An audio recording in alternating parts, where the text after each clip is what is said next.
Welcome to the first video in our new Sci-Fi Odyssey series, Great Sci-Fi Books Explained. Have you ever wondered what lies beyond the enigmatic monoliths in 2001 A Space Odyssey?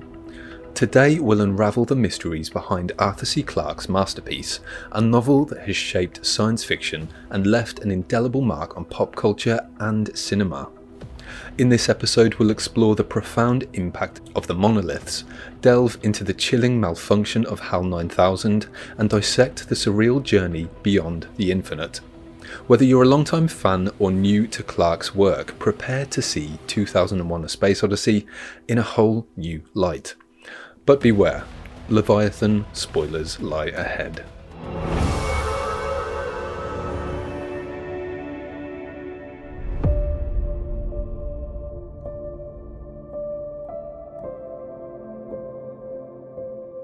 2001 A Space Odyssey begins at the dawn of human history. A mysterious black monolith appears, sparking a profound change in a group of apes. This enigmatic artifact inspires them to develop tools and weapons, marking the birth of human intelligence. What is this monolith, and who placed it there? These questions set the stage for humanity's epic evolutionary journey. Fast forward to the year 2001, Dr. Hayward Floyd is summoned to the moon to investigate a newly uncovered monolith. This strange object sends a powerful signal towards Iapetus, one of Saturn's moons, hinting at greater mysteries lurking in the cosmos. The narrative then shifts to the spaceship Discovery 1, embarking on a mission to unravel the secrets of the monolith's signal. The crew operates under the watchful guidance of HAL 9000, an AI supercomputer renowned for its infallibility. However, the journey takes a sinister turn when HAL begins to malfunction, leading to a deadly showdown between the computer and the crew. Astronaut Dave Bowman, the last survivor, manages to disconnect HAL, but his ordeal is far from over. Bowman encounters another monolith on the surface of Iapetus. In a surreal twist, the monolith opens and pulls in Bowman's pod. Before vanishing, Bowman's last transmission to Mission Control is haunting. The thing's hollow. It goes on forever. And, oh my god, it's full of stars. Bowman is transported through the monolith, passing through a massive interstellar switching station and witnessing spaceships of other species. He finds himself in a bizarre yet familiar environment meticulously designed to make him feel at ease. There, Bowman falls asleep and undergoes a profound and mysterious transformation. He emerges as the Star Child, a new stage of human evolution, gazing back at Earth with a sense of wonder and infinite possibilities. He destroys all the world's nuclear warheads and ponders what to do with his world. For though he was the master of the world, he was not quite sure what to do next. But he would think of something.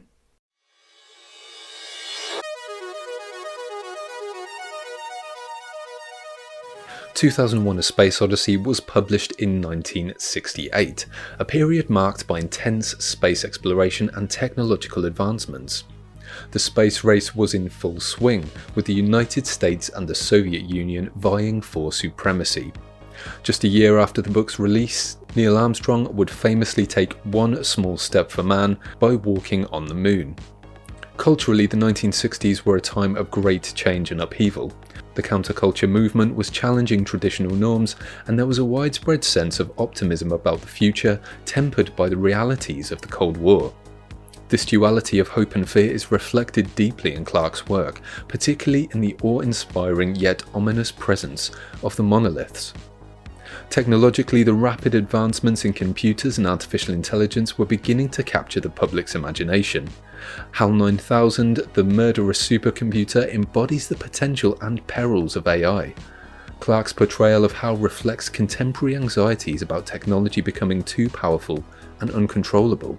These factors heavily influenced the themes and content of the book.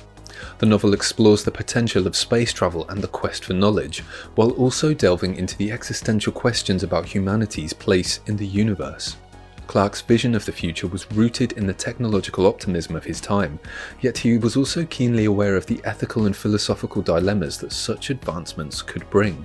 Behind every man now alive stands 30 ghosts, for that is the ratio by which the dead outnumber the living. Since the dawn of time, roughly 100 billion human beings have walked the planet Earth. Now this is an interesting number, for by a curious coincidence there are approximately 100 billion stars in our local universe, the Milky Way.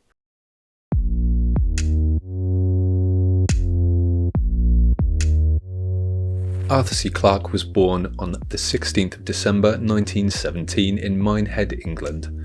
A prolific writer and futurist, Clarke's fascination with science and technology began at an early age. He served in the Royal Air Force during World War II, where he worked on the development of radar, an experience that would later inform his detailed and scientifically grounded writing. He is widely regarded as one of the big three science fiction writers of the 20th century, a distinction he shares with Robert A. Heinlein and Isaac Asimov. This trio is celebrated for their profound influence on the genre, each bringing a unique perspective and pioneering spirit to their work. Clarke's key influences included early science fiction writers such as H.G. Wells and Olaf Stapleton, and particularly in Stapleton's Star Maker, where you can see influences that would later inspire Clarke's 2001. His work often reflected a deep interest in space exploration, technology, and the future of humanity. Clarke's fascination with these themes is evident in his other well-known works, including Childhood's End and Rendezvous with Rama. The inception of 2001: A Space Odyssey was a collaborative effort with renowned filmmaker Stanley Kubrick. In the early 1960s, Kubrick, who had already made a name for himself with films like Dr. Strangelove, was seeking to create the proverbial good science fiction movie. Kubrick was known for his meticulous and visionary approach to filmmaking, and he wanted to create a science fiction film that was both intellectually stimulating and visually stunning. He reached out to Clarke after reading his short story The Sentinel, which he found inspiring. He believed Clarke had the scientific knowledge and imagination to develop a groundbreaking science fiction film. In 1964, Kubrick and Clarke met in New York City to discuss the project. They quickly found common ground in their shared interests in space exploration and the future of humanity. Their collaboration began in earnest, with Kubrick and Clarke brainstorming ideas and developing the story together. They decided to expand The Sentinel into a full-length novel and screenplay. This dual development process allowed both the novel and the film to evolve simultaneously, each influencing the other. Arthur C. Clarke later reflected on their collaboration, saying, "The writing of the script and the novel was a virtually unique undertaking in the history of motion picture and literary art." Kubrick also commented on their partnership, "I've never had a more stimulating creative relationship." Although it's widely believed that 2001 solely derived from The Sentinel, Clarke later went on to reveal that he also used parts from his short story Encounter in the Dawn, as well as 4 other short stories. But most of it was wholly new, Clarke said, and the result of months of brainstorming with Stanley. One of the key challenges was aligning the creative visions of both Clarke and Kubrick. Clarke was dedicated to grounding the story in scientific plausibility, whereas Kubrick often prioritized visual and symbolic storytelling. This sometimes led to creative tension, but ultimately resulted in a richer narrative. Clarke hinted at what he called this hectic time through a hastily written extract from his journal. 28 May 1964 suggested to Stanley that they might be machines who view organic life as a hideous disease. Stanley thinks this is cute. July 11 joined Stanley to discuss plot development, but spent almost all the time arguing about Cantor's transfinite groups. I decided that he is a latent mathematical genius.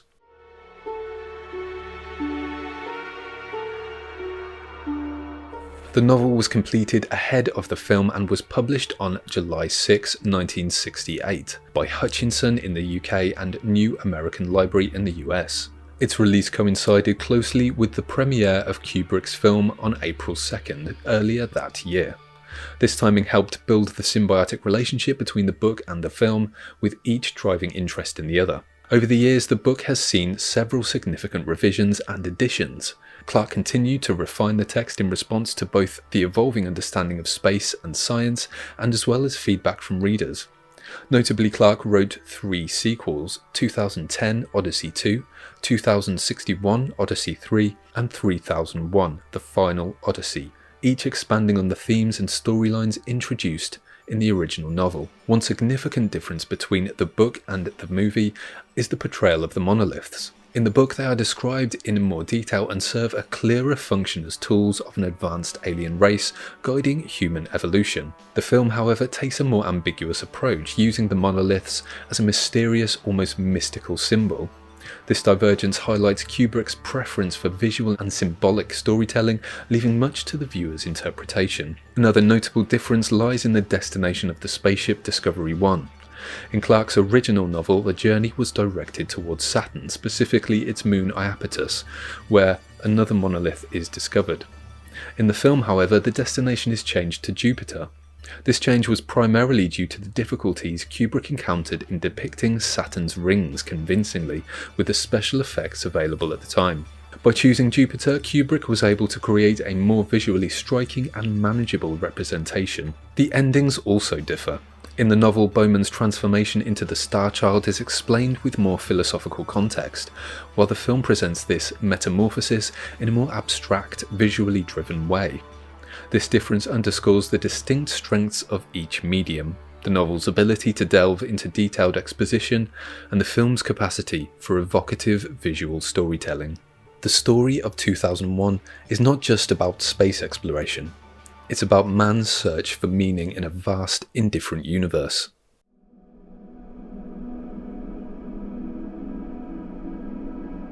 The novel as a whole is a celebration of exploration, depicting humanity's need to explore and grow and our quest to reach the stars. Clarke's detailed descriptions of space travel, from the mundane aspects of living in zero gravity to the awe-inspiring vistas of the cosmos, capture the wonder and challenges of venturing into the final frontier. Clarke's background in science is evident in his meticulous and attention to detail. The novel includes realistic portrayals of space travel, artificial gravity, and the challenges of long-duration missions. Clarke's commitment to scientific accuracy lends credibility to the story and helps ground its more speculative elements in reality. Clarke famously said, "The inspirational value of the space program," referring to NASA, "is probably of far greater importance to education than any input of dollars."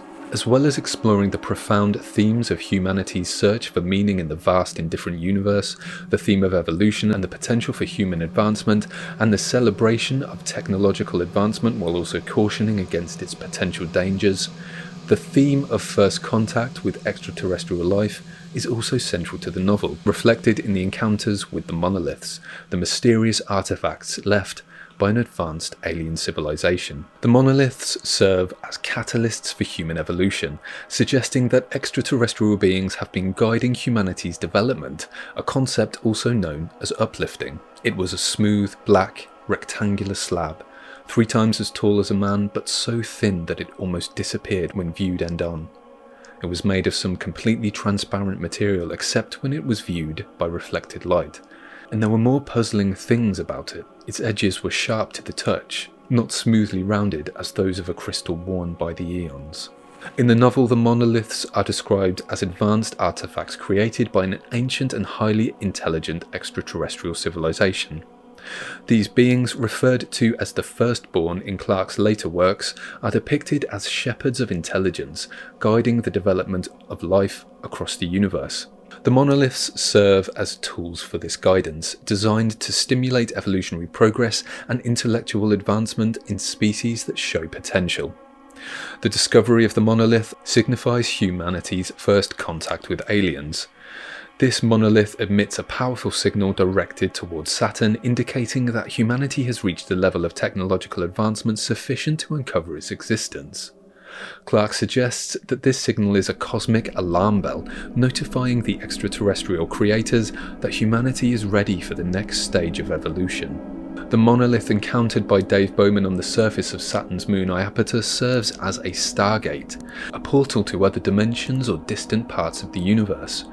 Bowman's journey through this monolith represents a leap beyond the physical and intellectual confines of human existence, propelling him into the transformative experience that culminates in his evolution into the Star Child.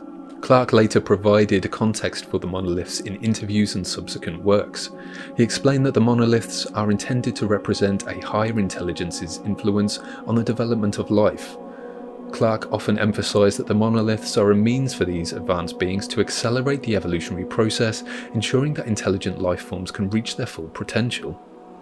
In an interview, Clarke remarked, "The monoliths are a sort of cosmic Swiss Army knife, capable of doing a variety of different things depending on the need of the moment. The monoliths are perhaps the most significant symbols in the novel and are another prominent part of the story that has become ingrained into pop culture.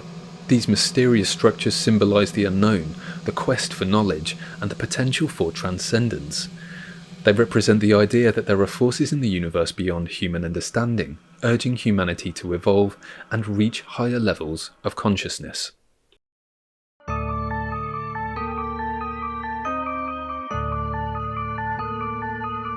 Many classic works of sci-fi focus more on grand concepts and speculative ideas rather than on character development, meaning that characters can often be seen as vehicles through which to explore ideas, rather than being the focus of the story themselves. 2001: A Space Odyssey follows this theme to a large degree, with Dave Bowman's journey through the Stargate and eventual evolution into Starchild symbolising humanity's potential for growth and transformation. As an archetype, Bowman represents the explorer and the seeker of knowledge, willing to venture into the unknown to uncover the mysteries of the universe. As one Dave Bowman ceased to exist, another became immortal. HAL 9000, the advanced AI controlling the Discovery 1, has become one of the most iconic characters and villains in science fiction. HAL is characterised by its calm, rational demeanour, with its unwavering confidence in its abilities.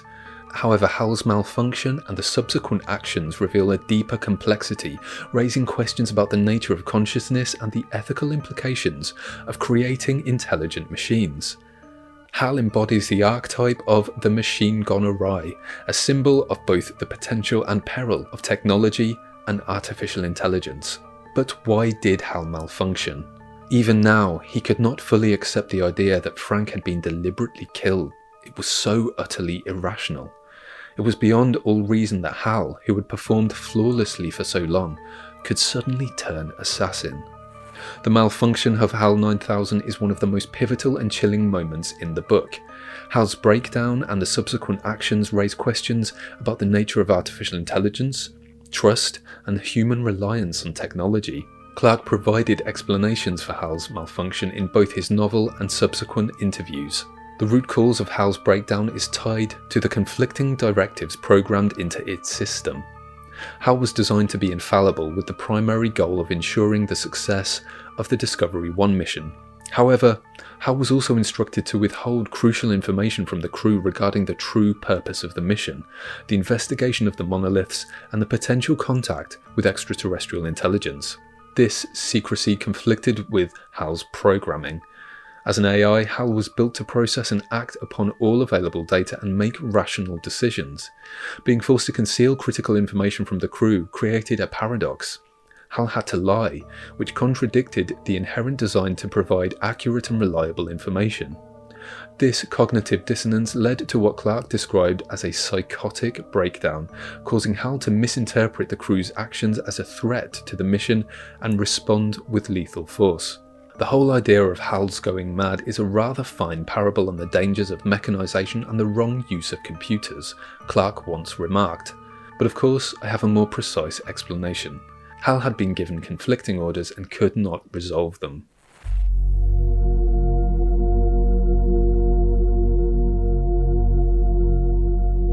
The ending of 2001 is one of the most iconic and enigmatic conclusions in science fiction literature, leaving readers with a sense of wonder and contemplation. As the novel progresses, Dave Bowman is the sole survivor of the Discovery 1, with HAL 9000 having killed his crewmates. Determined to complete the mission, Bowman continues alone into the vicinity of Saturn's moon, Iapetus, where he encounters a larger monolith. Bowman approaches the monolith in a spacepod and is drawn into what Clarke describes as a stargate.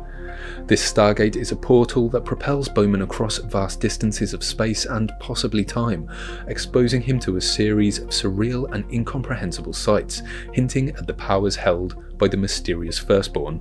He began to feel he was in a tunnel that twisted and turned upon itself and grew narrower as it went. But there were no walls. As he moved through corridors of light that looped and spiraled about him, the dazzling colours, the patterns that had been merely baffling, were now bewildering.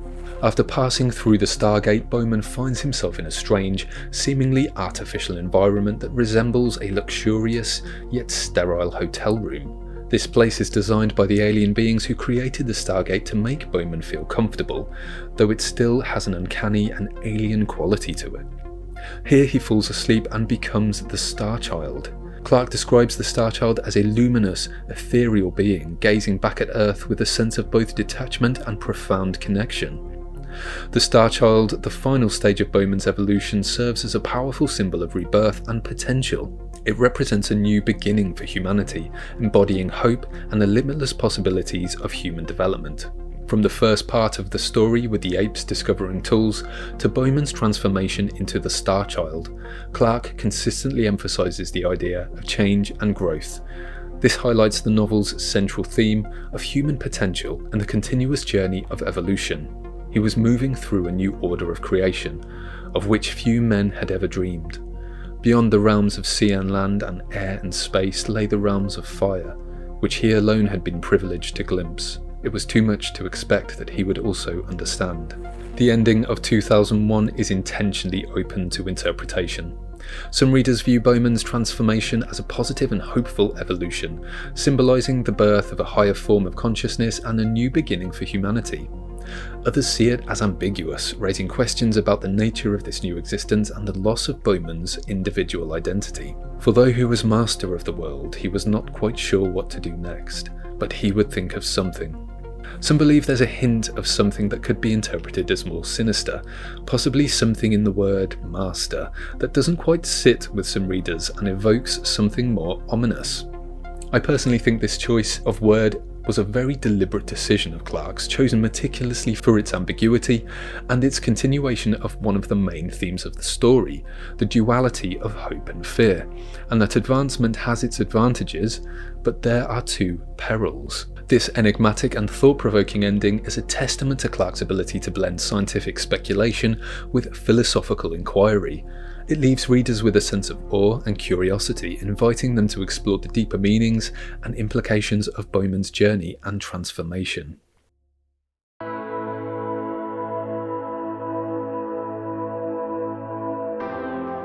Initially, 2001: A Space Odyssey received mixed reception from critics and readers.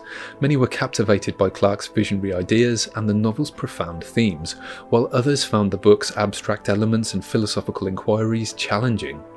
Some critics praised the novel for its scientific accuracy and imaginative scope, while a few felt the narrative was overshadowed by its grand concepts. One review highlighted the novel's lack of warmth and character depth, stating that Clarke's characters are never more than names on a page, and that the narrative was virtually bled dry of its humanity. This critique reflects a broader sentiment among some reviewers who felt that Clarke's emphasis on scientific accuracy and visionary scope came at the price of relatable human elements. Despite these mixed reviews, 2001 quickly gained a dedicated following among science fiction enthusiasts who appreciated its depth and ambition. The novel garnered significant acclaim and numerous accolades. The novel was nominated for the Hugo Award for Best Novel in 1969, reflecting its impact on the science fiction community.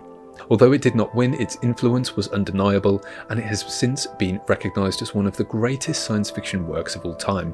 Clarke's collaboration with Stanley Kubrick on the simultaneous development of the film adaptation also received critical acclaim, with the film version becoming a landmark in cinematic history and is often cited alongside the novel in discussions of its legacy. It's often cited as the greatest science fiction film of all time.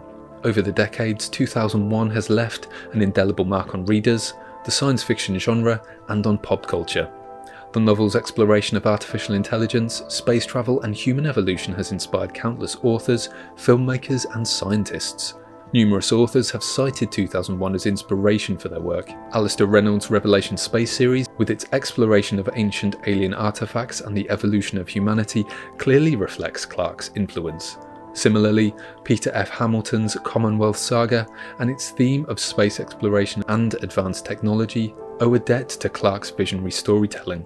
Other notable works influenced by 2001 include Greg Bear's Eon, which explores themes of advanced technology and human evolution, and Kim Stanley Robinson's Mars trilogy, which shares Clarke's commitment to scientific accuracy and expansive vision of humanity's future in space. Ultimately, 2001: A Space Odyssey is so much more than just a science fiction novel. It's a thought-provoking exploration of humanity's potential and our place in the universe. Arthur C. Clarke's visionary storytelling continues to inspire and challenge readers, making his work a timeless classic. I hope you've enjoyed this episode of Great Sci-Fi Books Explained. If you did, please give the video a thumbs up and subscribe to Sci-Fi Odyssey for more sci-fi content. Also share your thoughts on 2001: A Space Odyssey in the comments. I'd love to know how you interpret the role of the monoliths in human evolution. Do you see them as benevolent guides, or do they represent something more ambiguous, or even manipulative? Thanks for watching. Until next time. Thanks so much for watching. If you're craving an extraordinary journey through realms unexplored, consider delving into universes directly out of my brain by checking out my sci-fi novels Black Milk and Delphine Descends. You can find more details in the description. Thanks for your support.